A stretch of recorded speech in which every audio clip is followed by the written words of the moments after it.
The November wind cut through the darkness like glass, and Naomi Harris's hands trembled as she held the small, bruised body of 7-year-old Ethan Knight against her chest.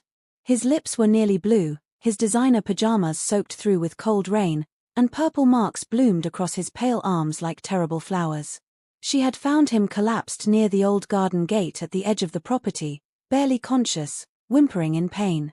"Please, baby, stay with me," Naomi whispered, running toward the mansion's service entrance. Her maid's uniform clung to her body, drenched from the storm.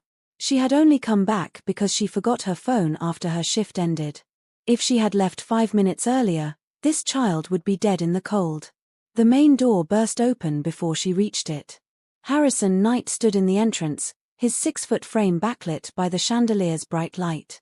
His silver-streaked dark hair was perfectly styled despite the late hour, his custom suit immaculate. His grey eyes went wide with horror as he saw his son limp in the arms of his maid. "What did you do to him?" Harrison's voice was cold, sharp as winter itself. Naomi's heart stopped. She looked down at the unconscious child in her arms, at the bruises covering his skin, at her own hands still holding him close. To anyone watching, it looked exactly like what Harrison was thinking.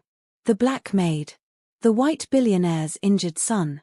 The optics were devastating. "Mr. Knight, I found him outside, I swear." Naomi's voice broke. She had worked for this family for only 3 months, barely knew this man who was never home, who left his son with nannies and staff while he built his empire. And now he thought she had hurt his child. Harrison moved forward fast, taking Ethan from her arms with surprising gentleness. His hands checked his son's pulse, his breathing, his temperature. Years of medical training from his pre-business days came flooding back. Ethan's eyes fluttered open briefly. "Dad." The boy's voice was barely audible. "I'm here, son. I'm here." Harrison's voice cracked with emotion Naomi had never heard from him before. He looked at her again, and this time there was something beyond accusation in his eyes. There was desperation. "What happened? Tell me everything." Naomi's throat tightened. She had 2 choices, run and look guilty, or stay and face whatever came next. She thought of her mother in the hospital, waiting for treatments Naomi could barely afford. She thought of this child who smiled at her every morning when she cleaned his room. She thought of the truth. "I found him by the old gate," Naomi said, forcing her voice to steady. "He was already hurt, already cold. I was leaving and heard him crying. I brought him inside as fast as I could." Harrison stared at her for a long moment. Rain dripped from her hair onto the marble floor. Ethan's breathing was shallow in his father's arms. The mansion felt enormous and empty around them. "Call Dr. Phillips," Harrison said finally. "Tell him to come now. Then you and I are going to talk." Naomi nodded, pulling out her phone with shaking hands. She watched Harrison carry his son toward the living room, watched the way he held Ethan like he was made of glass. She wondered if Harrison Knight believed her. She wondered if the truth would be enough. The phone rang in her hand. Her future hung in the balance of this one terrible night. Could you watch a child suffer because you were afraid to help? Drop a comment below telling me what you would do in Naomi's situation, and don't forget to subscribe to see how this story unfolds. Dr. Raymond Phillips arrived within 20 minutes, his medical bag in hand and his grey beard damp from the rain. He was the Knight family's private physician, a man who had delivered Ethan and comforted Harrison through his wife's death 3 years ago. Naomi stood against the wall of the living room, watching as the doctor examined the boy on the leather couch. Bruising on the arms and legs, Dr. Phillips said quietly, his skilled hands gentle as they checked Ethan's small body. Some scrapes on his palms and knees. Mild hypothermia but nothing critical. "He's going to be all right, Harrison." Harrison Knight sat in the armchair across from the couch, his elbows on his knees, his face in his hands. Naomi saw his shoulders shake once, a brief moment of vulnerability before he straightened and became the controlled businessman again. He looked at her with eyes that demanded answers. "Miss Harris," he said, his voice formal and cold. "Explain to me exactly what happened tonight. Every detail." Naomi took a breath. "I finished my shift at 8:30, like always. I cleaned the upstairs bedrooms, did the laundry, and prepared tomorrow's breakfast ingredients. I left through the service entrance at 8:45. When I got to my car, I realized I forgot my phone in the kitchen.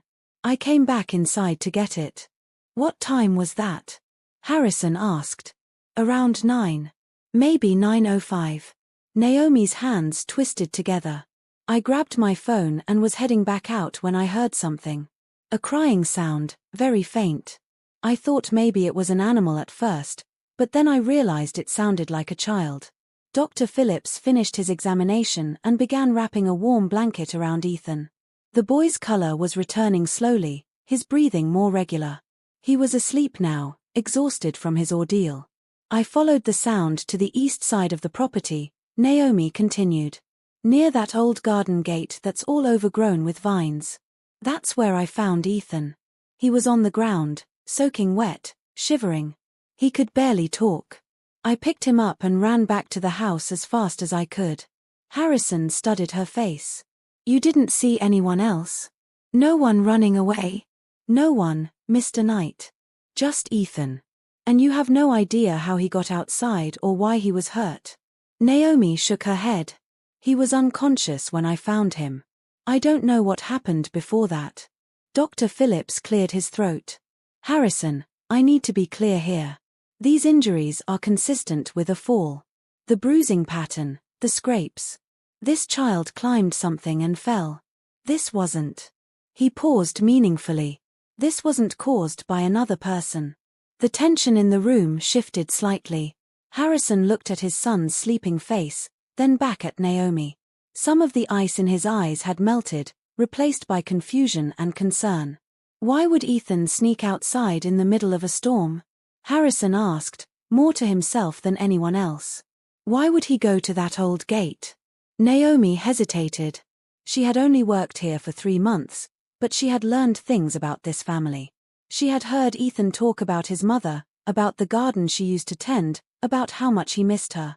She had seen the boy stare out the window at that overgrown eastern corner of the property, the part of the estate that Harrison had left to decay after his wife died. Mr. Knight, Naomi said softly. Ethan talks about his mother sometimes. About her garden. The one that used to be by that gate. Harrison's face went pale. He stood abruptly and walked to the window, staring out at the dark grounds. His reflection in the glass looked haunted. That garden died when she did, Harrison said, his voice rough. I couldn't bear to look at it. I had it covered over, tried to forget it existed. Maybe Ethan didn't want to forget, Naomi offered quietly. The room fell silent except for the sound of rain against the windows and Ethan's soft breathing. Dr. Phillips packed his medical bag and stood. I'll come back tomorrow to check on him, the doctor said. Keep him warm and rested. If his temperature drops or he shows any signs of confusion, call me immediately. Harrison nodded without turning from the window. Dr. Phillips gave Naomi a kind look before leaving. The front door closed with a soft click, and then it was just Harrison, Naomi, and the sleeping child between them. Miss Harris, Harrison said finally, still looking out at the night. I owe you an apology. When I saw you holding Ethan like that, I assumed the worst. That was wrong of me. You were scared for your son, Naomi said. I understand. No, it wasn't just fear. It was prejudice. Harrison turned to face her, and for the first time, she saw him as a man rather than just her employer. A tired, grieving man who loved his son more than anything. I looked at you and I saw what I expected to see instead of the truth. You saved Ethan's life tonight. Naomi's eyes stung with unexpected tears. I just did what anyone would do. Not anyone would come back for a forgotten phone. Not anyone would hear a faint cry in a storm and go searching. Not anyone would risk hypothermia themselves to save someone else's child. Harrison moved closer, his expression earnest. You did more than your job tonight, Miss Harris. You did something remarkable. He's a sweet boy, Naomi said, looking at Ethan's peaceful face. He deserves to be protected. Harrison followed her gaze to his son. Yes, he does. And I haven't been doing a very good job of that, have I? Working late, traveling constantly, leaving him with strangers. You're doing your best, Naomi said gently. My best isn't good enough. Harrison ran a hand through his hair, messing up the perfect style for the first time. But that's going to change. Starting tonight. He looked at Naomi with an intensity that made her breath catch. I need to see the security footage. I need to understand exactly what happened. Will you come with me to the security room? Naomi nodded. Together, they left Ethan sleeping under Dr. Phillips's care instructions and walked through the silent mansion toward the answers they both needed. The security room was small and efficient, filled with monitors showing different angles of the night estate. Harrison sat in the leather chair and began pulling up footage from earlier that evening. Naomi stood behind him, her heart pounding. She knew she had done nothing wrong, but watching herself on camera, holding that injured child, she understood exactly why Harrison had been suspicious. There, Harrison said, pointing at a screen showing the east lawn. 8:17. That's Ethan. On the monitor, they watched a small figure in blue pajamas slip out of a ground floor window. Ethan looked around carefully, as if checking for observers, then ran across the wet grass toward the overgrown section of the property. The rain was just starting, light drops caught in the security lights. Harrison's jaw clenched as he watched his son disappear into the darkness near the old garden gate. He fast-forwarded the footage. Minutes passed. The rain grew heavier. Then, at 8:53, they saw Ethan emerge from the shadows, limping badly, holding his arm. He took 3 steps and collapsed. My God, Harrison whispered. He was out there for 36 minutes. In the cold. Hurt. He switched to another camera angle. At 9:06, Naomi appeared on the screen, running toward Ethan's fallen form. They watched her kneel beside him, check his breathing, gather him into her arms with obvious care, and sprint back toward the house. There was no hesitation in her movements, no moment where she had caused the injuries Harrison had feared. He did this to himself, Harrison said hollowly. He snuck out in a storm to go to his mother's garden, and he got hurt trying to. Trying to what? Let me check the gate camera, Naomi said softly. She leaned over and toggled through the feeds until she found the one aimed at the old wrought-iron gate. The angle was partially obscured by overgrown vines, but it was enough. They watched Ethan approach the gate at 8:24. He stood in front of it for a long moment, just staring. Then he reached into his pajama pocket and pulled out something small. He held it up to the gate like an offering. What is that? Harrison asked, leaning closer to the screen. Naomi's heart broke as she realized what she was seeing. It's a photograph. He's showing his mother's picture to her garden.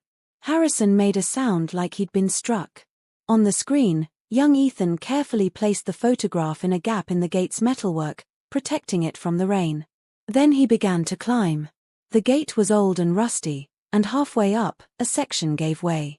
Ethan fell hard onto the stone pathway below. The boy lay there for several seconds before pulling himself up. He retrieved the photograph, now wet and damaged, and tried to climb again.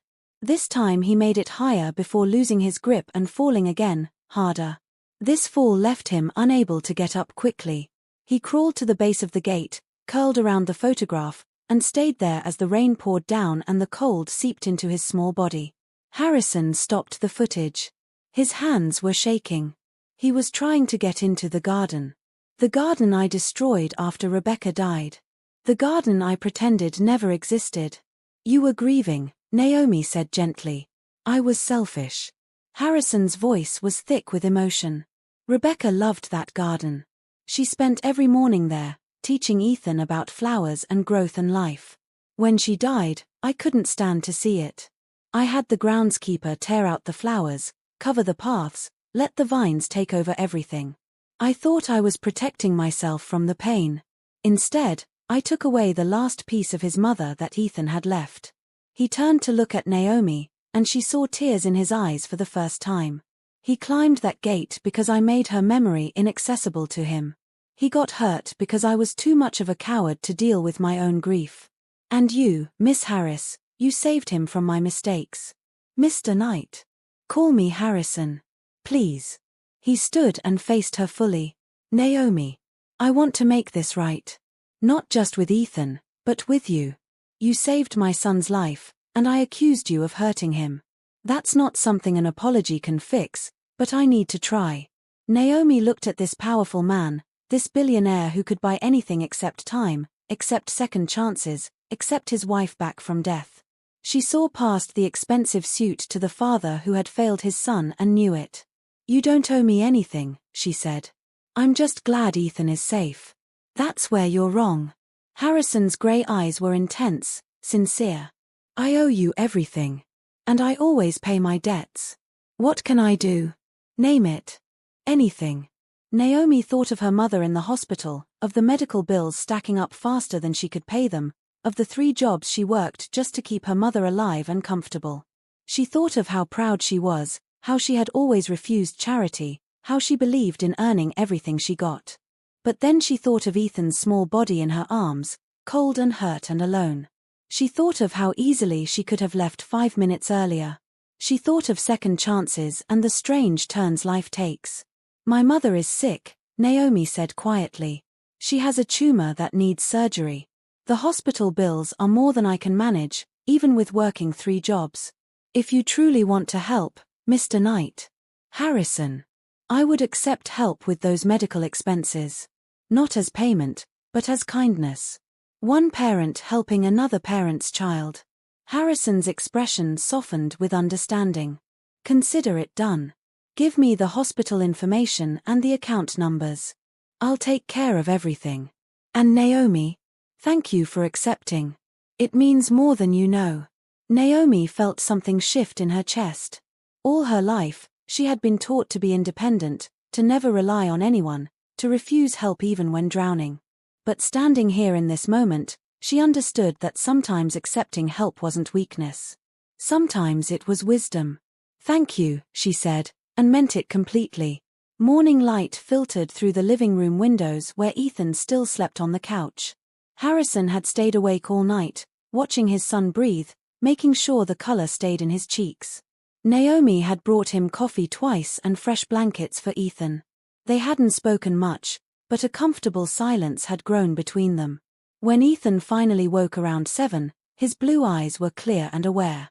He looked at his father sitting beside him, then saw Naomi standing near the doorway. His lip trembled. Am I in trouble? Ethan asked in a small voice. Harrison gathered his son into his arms carefully, mindful of the bruises. No, buddy. You're not in trouble. But you scared me very badly. Can you tell me why you went outside last night? Ethan looked down at his hands. I wanted to see Mom's garden. Patricia said Mom's flowers were all gone, that you got rid of them because you didn't care anymore. But I didn't believe her. I thought if I could just get over the gate, I would find them still there, waiting for someone to remember them. Harrison closed his eyes, pain crossing his face. Patricia Monroe had been Ethan's nanny before Naomi joined the staff. She had left under difficult circumstances, bitter about not being promoted to household manager. Apparently, she had left more damage behind than Harrison realized. Patricia was wrong, Harrison said firmly. I cared too much, not too little. The garden reminded me so strongly of your mom that I couldn't bear to see it. But that was my mistake, Ethan. Those were her flowers, and they were yours too. I should never have taken that away from you.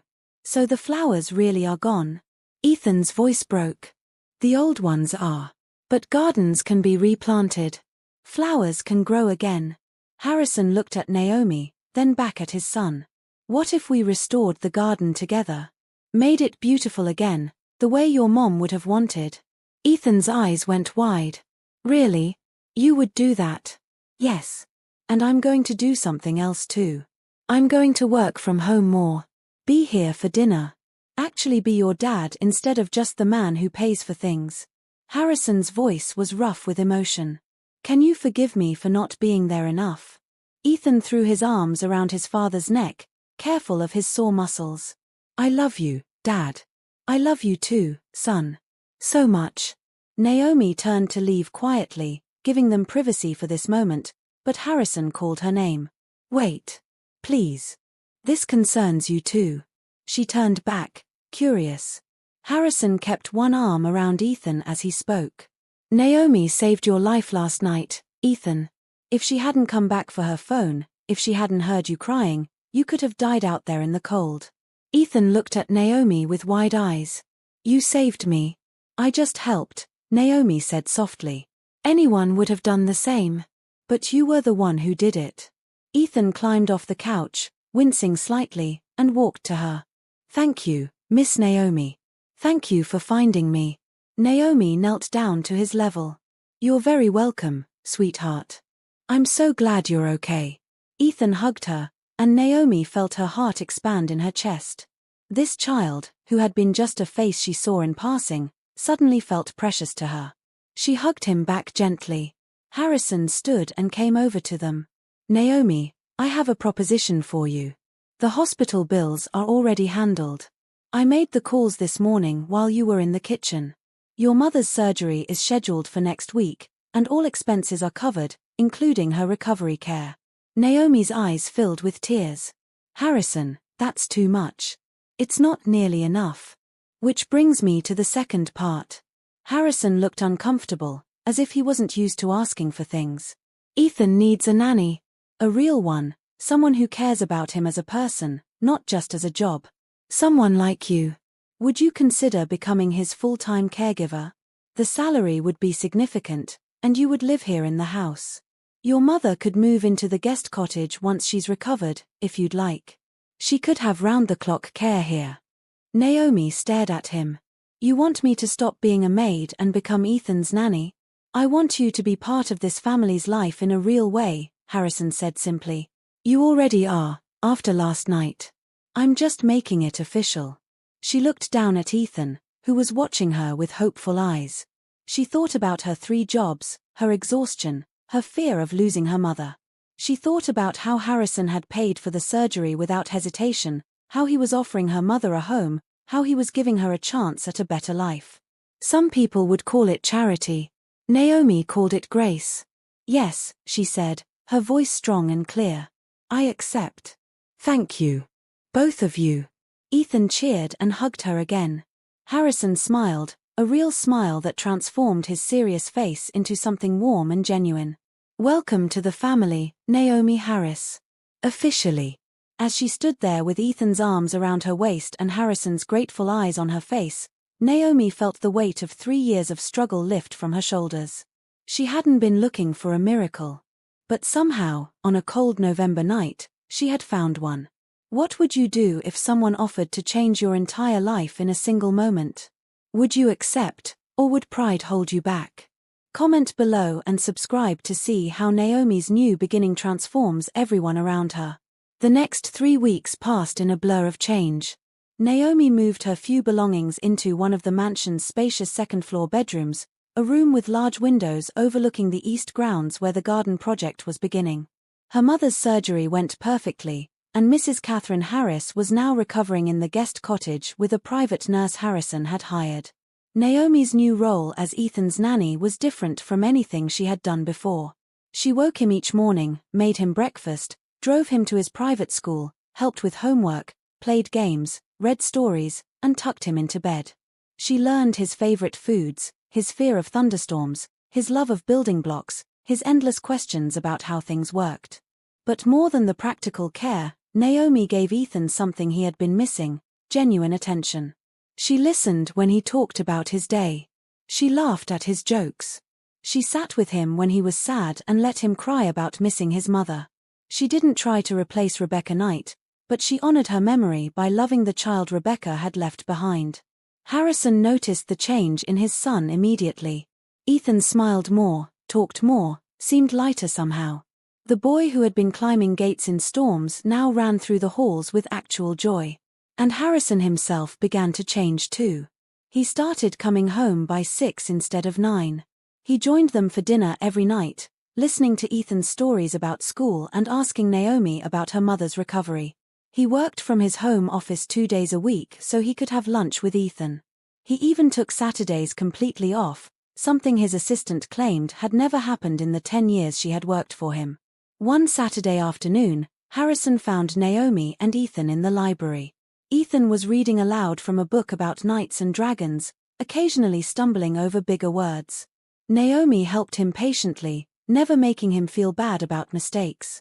Harrison stood in the doorway for a moment, just watching them, feeling something in his chest that he thought had died with Rebecca.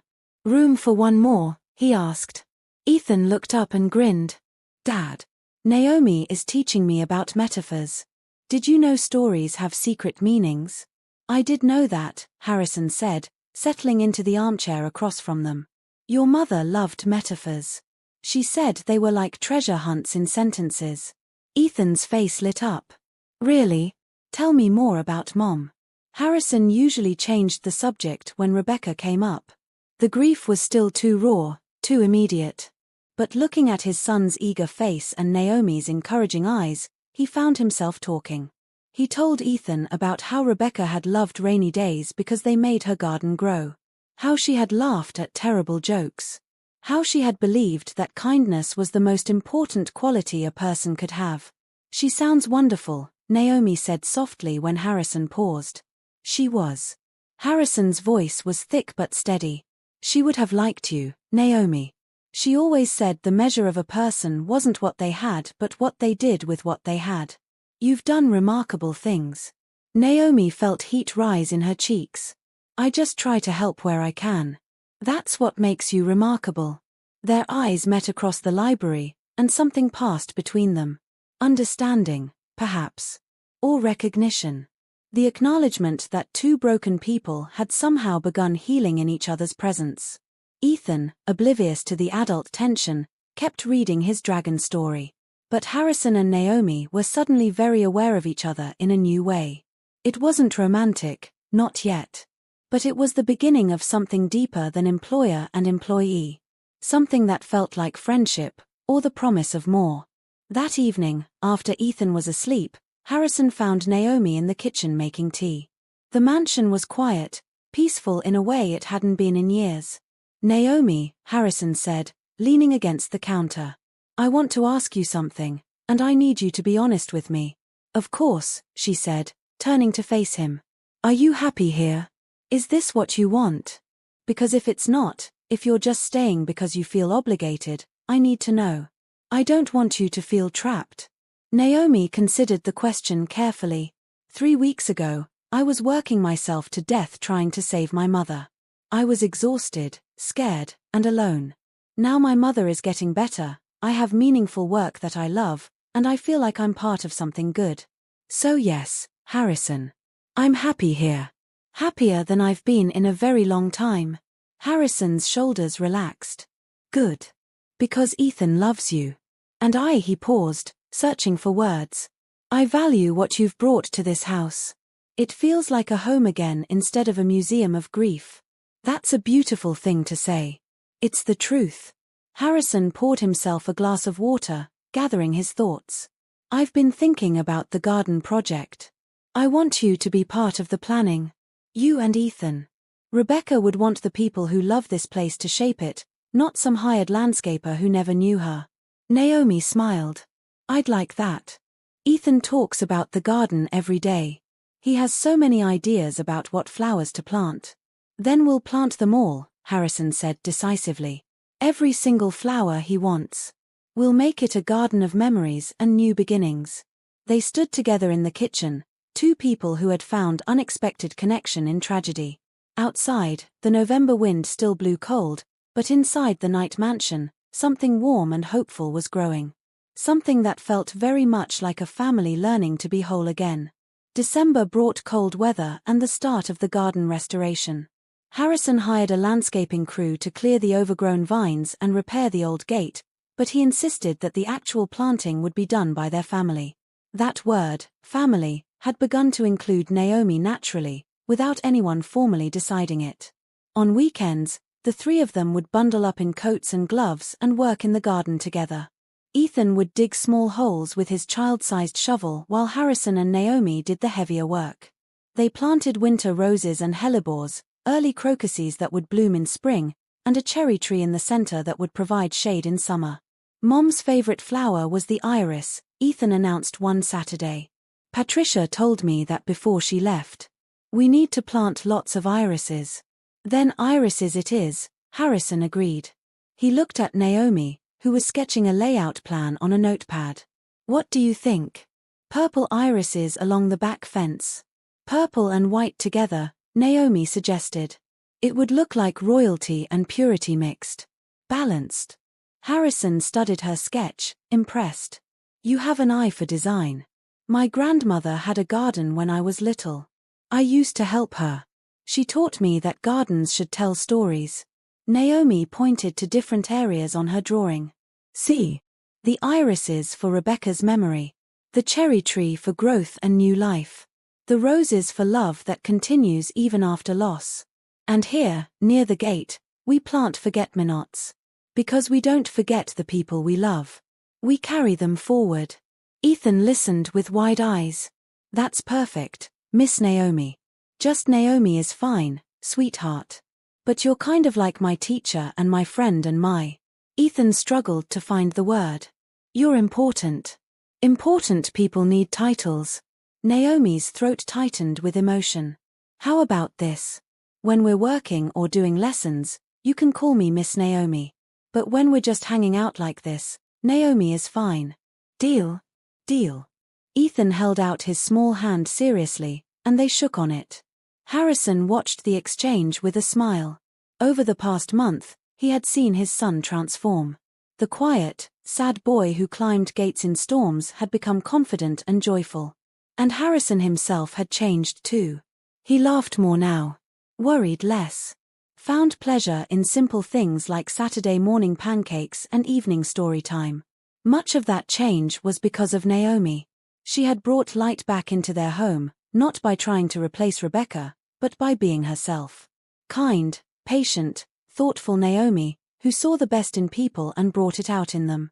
That evening, after Ethan was asleep, Harrison invited Naomi to the study for coffee. The room was warm, lined with books and decorated with dark wood furniture. A fire crackled in the fireplace, making the space feel intimate. I wanted to talk to you about something, Harrison said as they settled into the leather chairs. Ethan's birthday is in 3 weeks. December 28th. It's always been hard because it's so close to Christmas, and because it's the first celebration after we lost Rebecca. Last year was terrible. I barely managed to get through it. What would make it better this year? Naomi asked gently. You being there, Harrison said honestly. The 3 of us celebrating together. Maybe we could have a small party here at the house. Nothing big. Just close friends and family. My business partner Thomas and his daughter. Your mother, if she's feeling up to it.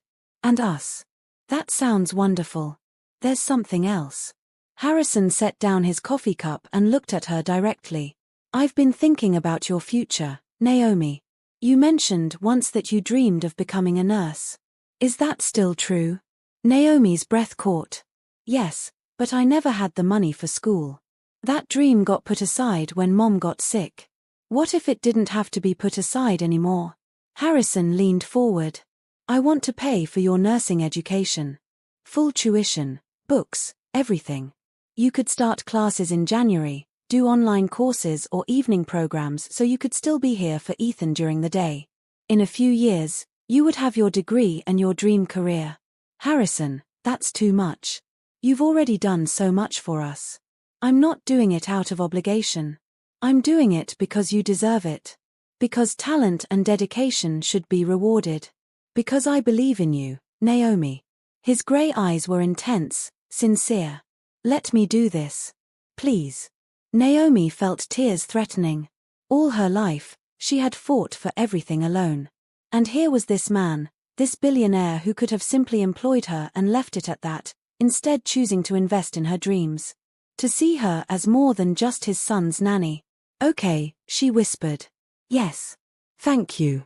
I don't know how to ever repay you. You already have. Every day you're here, taking care of Ethan, bringing joy back into this house, you repay me 1,000 times over. Harrison smiled. Besides, I have ulterior motives. If you become a nurse, you'll be even better equipped to handle Ethan's scraped knees and childhood illnesses. It's a practical investment. Naomi laughed through her tears. You're a good man, Harrison Knight. I'm trying to be. You make me want to be better. The moment stretched between them, charged with meaning neither of them was quite ready to name. They were dancing around something, a connection that went beyond gratitude or friendship. But both of them were still healing from their own wounds. Naomi from years of struggle and loneliness. Harrison from grief and regret. So they sat in comfortable silence, drinking coffee and watching the fire, letting the unspoken feelings grow slowly, naturally, like flowers in a garden being carefully tended. Thomas Wright arrived at the Knight mansion on a Tuesday evening, ostensibly to discuss a new business venture, but Harrison suspected there was more to the visit. Thomas was his oldest friend, the partner who had helped build Knight Industries from a startup into a global empire. If anyone could speak plainly to Harrison, it was Thomas. They sat in the study while Naomi helped Ethan with a science project in the library down the hall. Thomas accepted a glass of bourbon and got straight to the point. "I've been hearing things," Thomas said, his dark eyes serious. "People at the office are talking. About your new nanny. About how much time you're spending at home. About changes in your priorities." Harrison's jaw tightened. "Let them talk. My priorities have changed. My son needed me. I'm finally being the father I should have been all along. I'm not criticizing that." Thomas held up a hand. "The changes in you are good, Harrison. You're more present, more human. But I'm concerned about something else." "Naomi." "Yes." Thomas set down his glass. "Look, I'm not saying she's not wonderful. From what I've seen, she's great with Ethan, and she seems genuinely kind. But you need to be careful about the optics here. You're a billionaire CEO. She's your employee. There's a power imbalance that people will talk about." Harrison's eyes flashed with anger. "Nothing inappropriate is happening between us. I believe you.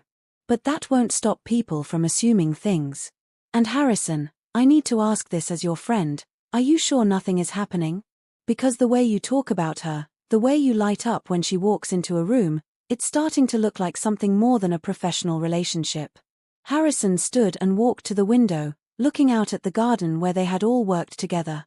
His reflection stared at him, and he forced himself to be honest. "I don't know, Thomas. I don't know what I'm feeling. Gratitude, certainly. Respect, absolutely. But is there more? Maybe. Probably. I'm not blind to how remarkable she is." "Then you need to be very careful," Thomas said seriously. "I'm not telling you what to feel. I'm telling you to think about the consequences. If you pursue this and it doesn't work out, you lose the best thing that's happened to Ethan in years. If you pursue it and people find out, the media will tear you both apart. The black nanny and the white billionaire. That story writes itself, and none of it will be kind to either of you. So what am I supposed to do? Ignore my feelings? Pretend she's not important to me? I'm saying take your time. Be smart. Don't rush into anything that could hurt your son or Naomi herself." Thomas stood and put a hand on Harrison's shoulder. "You're my best friend. I want you to be happy. But I also want you to be wise." After Thomas left, Harrison sat in the study for a long time, thinking about everything his friend had said. The warnings were valid. The concerns were real. But so were his feelings. Somewhere in the past month, Naomi Harris had become essential to him, not just as Ethan's caregiver but as a person he admired deeply. A soft knock interrupted his thoughts. Naomi stood in the doorway, looking hesitant. "Ethan's asleep," she said. "I just wanted to say goodnight." "Wait," Harrison said quickly. "Come in for a minute. Please." Naomi entered the study, and Harrison gestured to the chair Thomas had vacated. She sat, looking at him with those intelligent, kind eyes that saw more than most people did. "Thomas is worried about me," Harrison said without preamble. "About us. About what people might think or say." Naomi's expression didn't change. "I know. I've thought about it too." "You have?" "Of course. I'm not naive, Harrison. I know how this looks. The rich white man and the black woman he employs. People love to create narratives, especially ugly ones." She folded her hands in her lap. "But I also know the truth. You've been nothing but respectful and generous. Whatever is growing between us, it's real. It's not about power or money or anything else people might assume." "So you feel it too?" Harrison's heart pounded. This connection between us. Naomi met his eyes steadily. Yes. I do. But that doesn't mean we should act on it. Not yet. Ethan needs stability. You're still grieving, Rebecca. I'm still finding my footing in this new life. Maybe what we're feeling is just gratitude and proximity. Maybe in 6 months, we'll both realize it was nothing more than that. And if it's not nothing, then we'll deal with it when we're sure. When the timing is right. When it won't hurt anyone, especially Ethan. Naomi stood. You're a good man, Harrison. Don't let anyone make you doubt that. And don't rush into anything because you're lonely. You deserve more than that. So do I. She left the study quietly, leaving Harrison alone with his thoughts and his racing heart. She was right. They both knew it. But knowing the right thing and feeling the right thing were two very different battles. That night, lying in bed, Harrison admitted to himself what he had been avoiding for weeks. He was falling for Naomi Harris. Maybe he had been since the night he saw her holding his son, soaking wet and fierce with protective instinct. Maybe it had grown slowly through shared dinners and garden work and quiet conversations. Either way, the truth was undeniable. And terrifying. And wonderful. Ethan's birthday party was small but perfect. The living room was decorated with blue and silver balloons, his favorite colors. Catherine Harris, Naomi's mother, sat on the couch, still recovering but strong enough to join the celebration. Thomas Wright and his 12-year-old daughter Kayla were there, bringing gifts and genuine warmth. Naomi had baked a 3-layer chocolate cake from scratch, decorated with toy dragons because Ethan was currently obsessed with his Nightbook series. When they brought it out with 8 candles flickering, Ethan's face glowed with pure joy. Make a wish, sweetheart, Naomi said, setting the cake on the table in front of him. Ethan closed his eyes tight, his small face scrunched with concentration. Then he blew out all the candles in one breath.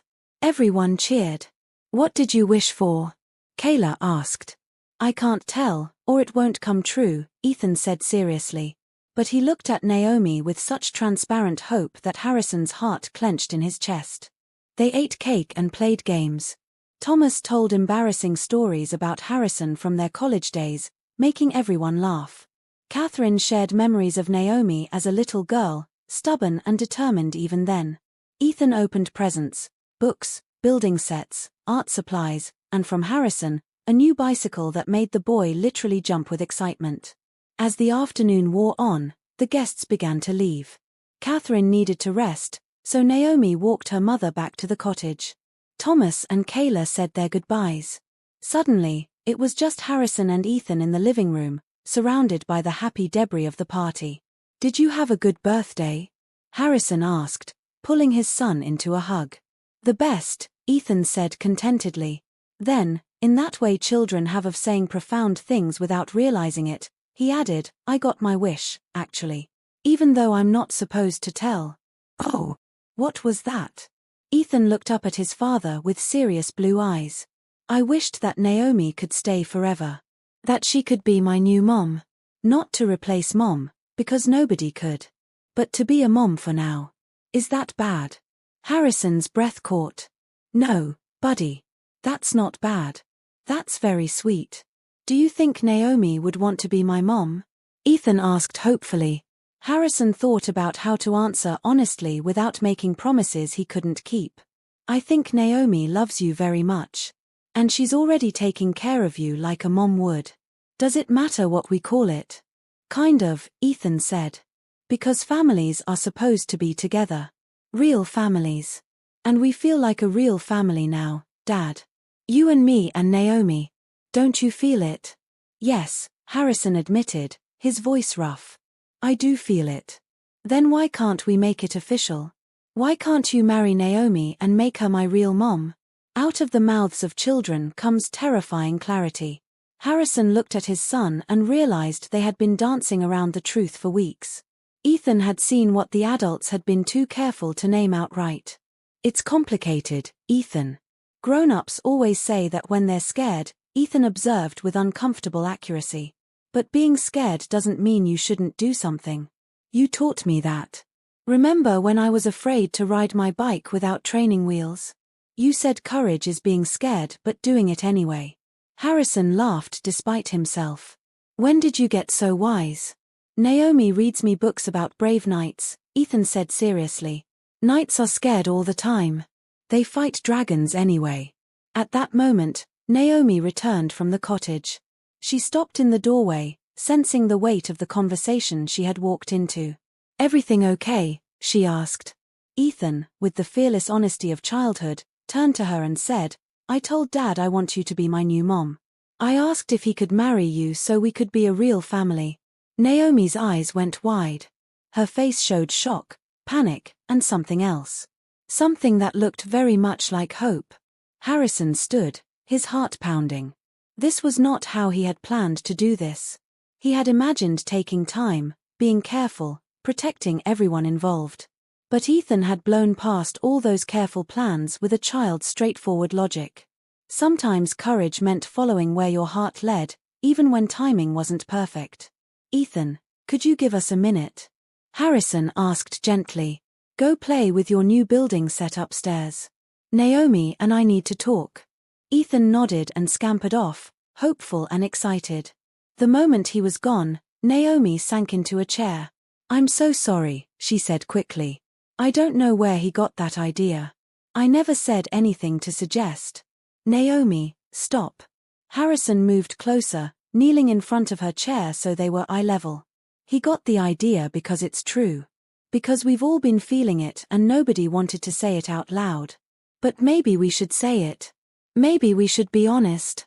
Honest about what? About the fact that I've been falling for you since the night you saved my son's life. About how you make this house feel like a home. About how I look forward to coming back here every day because you're here. About how Ethan is right, we do feel like a family.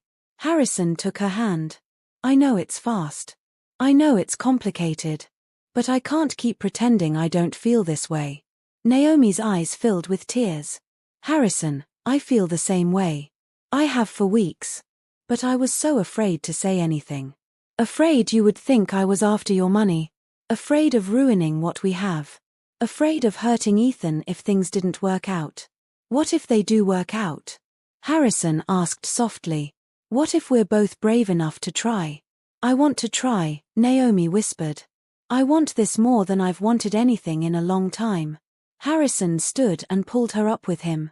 They stood close, finally acknowledging what had been building between them. It wasn't just gratitude or proximity or loneliness. It was real connection, genuine care, the foundation of something that could become love. So we try, Harrison said. Slowly, carefully, making sure Ethan is okay every step of the way. But we try. Together. Together, Naomi agreed. They stood there in the living room, surrounded by birthday decorations and the promise of new beginnings, two broken people who had somehow found the exact pieces needed to make each other whole. Have you ever been brave enough to admit your real feelings when everything was on the line? Share your story in the comments, and hit subscribe to see where this family's journey leads them next. January arrived with snow and new possibilities. Harrison and Naomi had agreed to take things slowly, but their relationship had a momentum all its own. They had dinner together every night after Ethan went to bed, talking for hours about everything from philosophy to favorite movies to dreams for the future. They worked side by side in the garden, planning spring plantings. They co-parented Ethan with a natural rhythm that felt effortless. And slowly, carefully, they let physical affection enter their relationship. A hand held during evening walks. A kiss on the forehead when saying goodnight. Eventually, a real kiss, tentative and sweet, that made Harrison's heart race like he was 25 again. Ethan noticed everything, of course, and he was delighted. He had stopped asking when they were going to get married and instead simply started behaving as if they already were a family. He called Harrison Dad and Naomi Mom interchangeably now, and neither of them corrected him.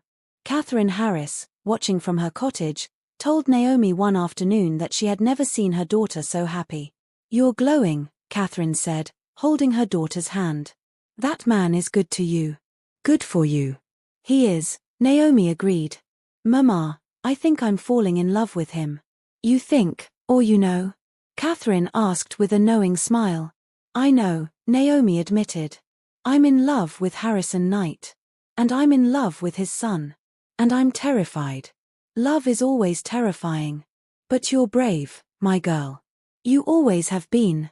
That evening, Harrison asked Naomi to meet him in the garden after Ethan's bedtime.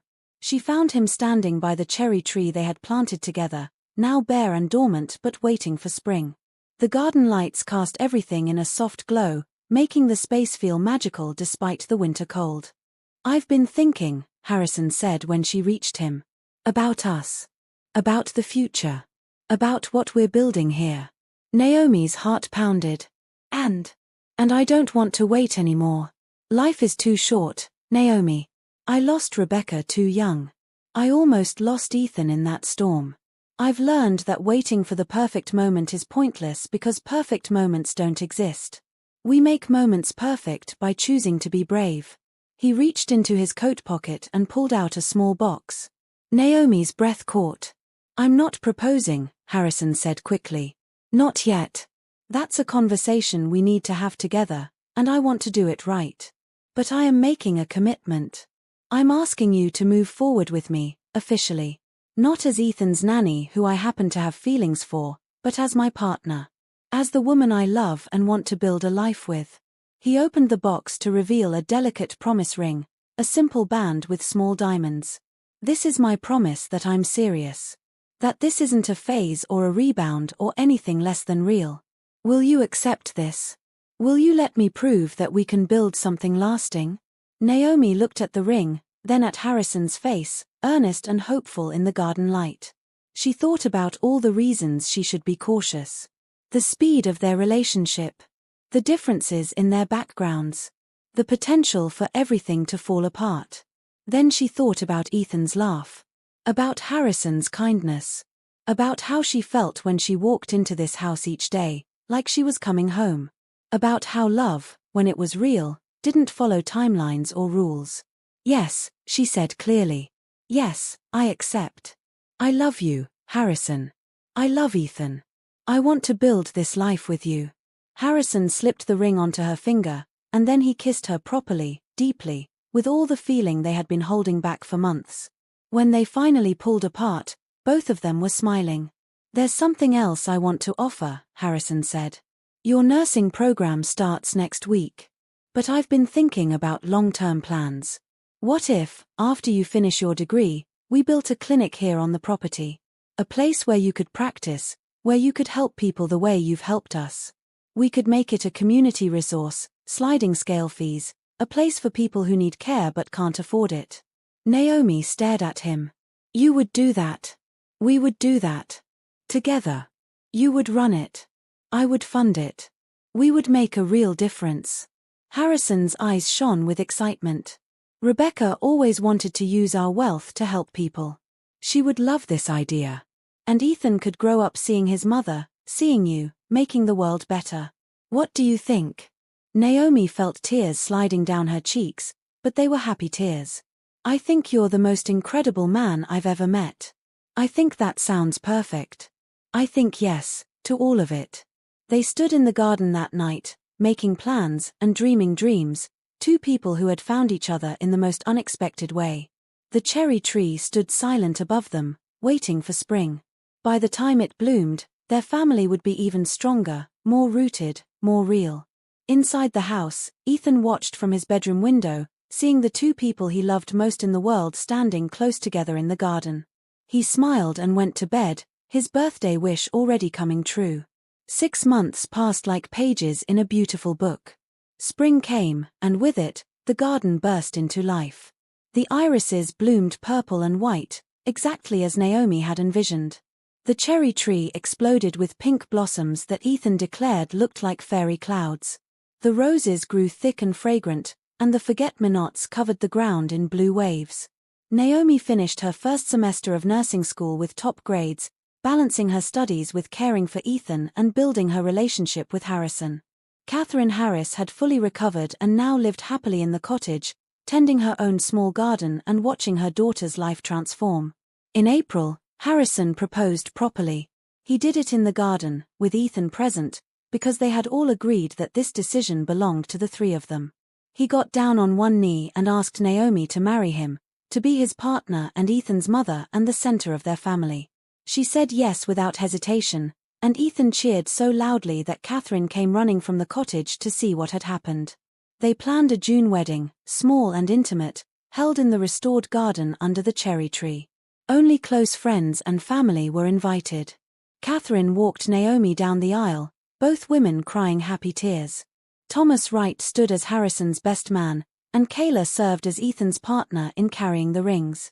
When the officiant asked if anyone objected to the union, Ethan shouted, "I don't object, I love this," making everyone laugh. When Harrison and Naomi exchanged vows, promising to love and support each other through all seasons of life, there wasn't a dry eye present. After the ceremony, as guests mingled in the garden, Ethan pulled his new mother aside to the spot where the old gate used to stand. It had been replaced with a beautiful arbor covered in climbing roses. "I want to show you something," Ethan said. From his suit pocket, he pulled out the photograph he had tried to protect that terrible night in November. It was damaged by rain and time, but still recognizable, a picture of Rebecca Knight in the garden, smiling at the camera with flowers in her arms. "I want to put this here," Ethan said, "so Mom can see how beautiful the garden is now. So she knows we didn't forget her, but we're also happy again. Is that okay?" Naomi knelt down to his level, her wedding dress spreading around her. "That's more than okay, sweetheart. That's perfect. Your mom will always be part of this family. She gave us you, and that's the greatest gift anyone could ever receive." Together, they placed the photograph in a weatherproof frame and hung it on the arbor, surrounded by roses. Rebecca smiled down at them, frozen in a moment of joy, blessing the new family that had formed in her absence. Harrison found them there a moment later. He stood behind Naomi, his arms around her waist, looking at the photograph of his first wife while holding his second. There was no jealousy or awkwardness, only gratitude that love could exist in multiple forms, that the heart could expand to hold both memory and new joy. "She would approve," Harrison said quietly. "Of you, of this family we've built, of everything." "I hope so," Naomi replied. "I'm going to do my best to honor her legacy." "You already do. Every day." The reception continued into the evening. Guests danced on the lawn while fairy lights twinkled overhead. Catherine laughed with friends, healthy and vibrant. Thomas gave a toast about second chances and the courage to accept help when it was offered. Ethan fell asleep on a blanket under the stars, exhausted and happy. As the night wound down, Harrison and Naomi stood at the edge of the garden, looking at everything they had created together. The restored beauty. The family formed from broken pieces. The future stretching ahead, bright with possibility.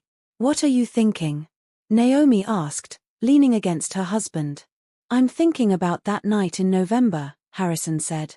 "The worst night of my life, when I thought I had lost Ethan. When I accused you of the worst thing imaginable. When everything seemed broken beyond repair. And now I understand that sometimes the worst moments become doorways to the best things. If Ethan hadn't climbed that gate, if you hadn't come back for your phone, if all those terrible things hadn't happened exactly as they did, we wouldn't be here. We wouldn't be us." Naomi turned to face him fully. "Do you believe in fate?" "I believe in choices. I believe you chose to be brave and come back. I believe I chose to accept help and change. I believe we both chose to be honest about our feelings even when it was scary." Harrison smiled. "But yeah, maybe there's a little bit of fate mixed in too. The kind that brings the right people together at exactly the right moment." They kissed as the stars wheeled overhead and the garden breathed perfume into the summer night. Inside the house that was now truly a home, Ethan slept peacefully, his dreams filled with dragons and knights and families that loved him. In the cottage, Catherine Harris said her nightly prayers of gratitude for second chances and daughters brave enough to accept help when it was offered. And in the garden, under the cherry tree they had planted together, Harrison and Naomi Knight began their married life with hearts full of hope, proof that sometimes the most beautiful things grow from the hardest seasons, that love can bloom after loss, and that families can be formed in the most unexpected and perfect ways. The forget-me-nots rustled in the breeze, blue as promises. The irises stood tall, regal and proud. The roses climbed toward the sky, reaching for light. And the cherry tree, which had been bare and dormant when they planted it, now stood full of life, its roots deep and its branches strong, ready to provide shade and beauty for all the years ahead.